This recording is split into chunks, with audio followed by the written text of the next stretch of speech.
You forgot to make me my lunch. The wife should never slack off with her house chores. My ears hurt from his scorching scream. Huh? You forgot to make me my lunch, huh? The wife should never slack off with her house chores. Come again, you can hear what I'm saying. All I heard was, you forgot to make me my lunch.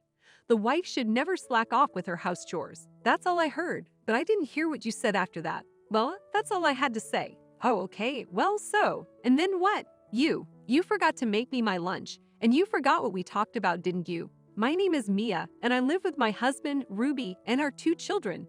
My 3-year-olds are too energetic every day. We are blessed with twins. I consider it a miracle that they both turned 3 years old with no problems. I was raising 2 mischievous kids, and as every day was very busy and hectic, I always felt like I was about to fall apart. Maybe. That's why I don't really remember how I managed to raise them until they were 3 years old.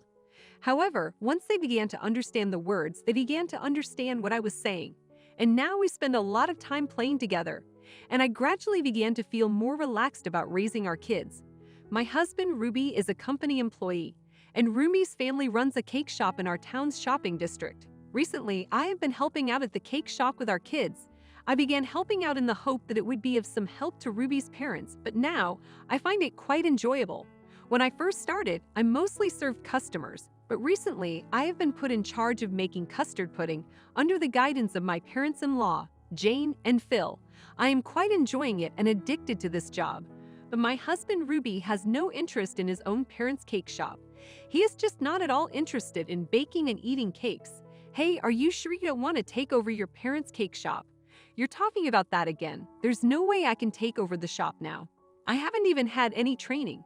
Oh, so you're saying that you're willing to take over the business if you can get some training? That's not what I meant. I'm not going to take over the shop, no matter what anyone says, because there's no future to it, you know that, right? The number of people visiting the shopping district is decreasing year by year. And because of that, recently, there are stores which are closing for good. And when I think that if I'm the cake shop owner that's just impossible and unimaginable. Why not? Because it's embarrassing. Why would a grown man like me have a cake shop? I don't want to do that. Well, it's true that there are stores which are closing for good. It is also true that the number of people in the shopping district is decreasing every year. I wonder if it's because of the large shopping mall which just recently opened nearby. But still, I think my parents-in-law's cake shop is doing quite well. Their weekday sales are not too bad, and especially their holiday sales are quite good. And above all, the cakes that Ruby's parents make are very delicious. It is a shame to see that not many people get to have the taste of their delicious cakes. Even though I have thought about it a lot, the store will probably be gone someday, as there is no one to take it over. I felt very sad thinking about that. And my husband has zero interest in helping out his own parents at the cake shop. There is one place where Ruby goes on his days off. Good morning. Are you going there again today? I call out to my husband, who has been rushing around in the morning getting ready for the day. Oh, we're going for the big one today. Well, he's in a good mood since this morning. Ruby loves making bets through horse racing and boat racing. On his days off, he always goes to one or the other. What? What's with that face? What do you mean? You're bringing down my morale. If I lose, it's all your fault. Huh? You know you should just let me do what I want on my own days off. I'm working full-time on weekdays to provide for you and the kids. If he says that, then I have 0 days off having to deal with the twins, though. It is true that my husband's earnings keep our family running. But when we first got married, I intended to continue my job. But that's when Ruby said, I'll work so hard that you won't have to put in all the hard work. You'll just have to take care of the family.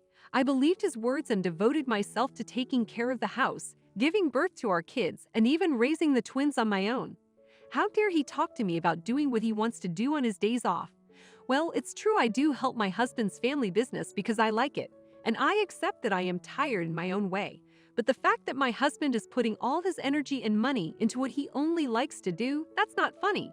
Saying what he wanted to say, Ruby left the house happily, and I take the twins and head to my in-laws' house. Mia, thank you for coming in today too. Mia, you really help us out a lot. As you can see, my mother-in-law Lily is a very kind person, and I'm so happy to see our adorable grandchildren. My father-in-law Leo is a quiet man, but he is smiling right next to Lily. I really wonder if Ruby is actually their son. Lily always expresses her gratitude, but not once has my husband expressed his gratitude to me ever. Aside from my husband, I love both Lily and Leo. In fact, I think both Lily and Leo want my husband to take over their cake shop. I could feel their hopes and sentiment from time to time. It's already enough that Mia became our family as Ruby's wife. I'm really grateful. Lily would say this from time to time, as if she was telling herself that. And Lily is such an understanding person who listens to me very carefully. Oh, Mia, I'm sorry that Ruby is being so selfish. Oh no, it's okay. Please don't worry so much. You know, Mia, Ruby is my son, but you have also become our daughter.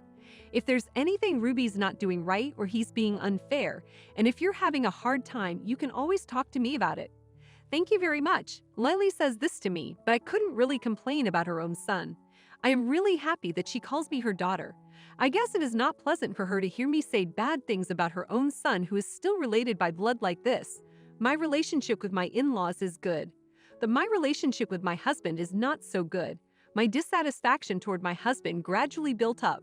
And then came December, one of the busiest seasons that comes twice a year for the cake shop. My in-laws and I discussed how to proceed with December, and we decided that I would stay over at their place this year to help prepare the cakes. Hey, it's before Christmas, but I want to come in and help your parents with their cake shop, so I'll be staying at their place. Huh? You see, December is their busiest season. Yeah, so? What do you mean so? It's not that easy with just the two of them at the shop, right? If I go and help out, we can finish preparing to make the cakes earlier. And they can get some rest too. Yeah, but why do you have to stay over? Why don't you just come back when you're finished for the day? You've seen how hard it is during the busy season since you were a kid, right? I can help out early in the morning and stay late at night if I stay overnight. No, that's fine, but that's something you can also do without having to stay the night over there. Do you want me to take the kids and travel early in the morning and late at night? Of course, that's impossible. Huh? They can already walk though. They can walk, but then what? Listen, my husband sighed deliberately. What are you going to do about the house? Who's going to cook my dinner? How old are you now? Huh? I'm asking, how old are you? Oh yes, I'm 32. A 32-year-old man worrying about his dinner? No, I meant, speak up. No, I'm fine. I'm sorry, I'll take care of it myself. You should go to my parents' place to help them out, Mia, please. Okay, I see. Well then, that's that. On the appointed day, I went over to Leo and Lily's house. It was a good decision to go to their house on that day. There was a large pre-order for the whole Christmas cake and more orders for custard pudding than usual. We finished up the work in the evening and went to sleep in preparation for a full day of work tomorrow. Then the next day, we started preparing for sunrise. While the twins were sleeping, I was working silently. In no time, we noticed that it was getting lighter outside. When the twins woke up, I decided to pause the work and have breakfast. When we finished breakfast, the twins were unusually quiet as they watched us work. I wonder if they understood that we were busy.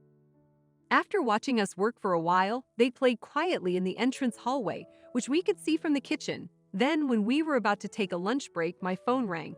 I got a call from Ruby. Oh, I wonder what he wants. Hello, you. You forgot to make me my lunch. The wife should never slack off with her house chores. My ears hurt from this scorching scream. Huh? You. You forgot to make me my lunch, huh? The wife should never slack off with her house chores. Come again. You didn't hear what I'm saying.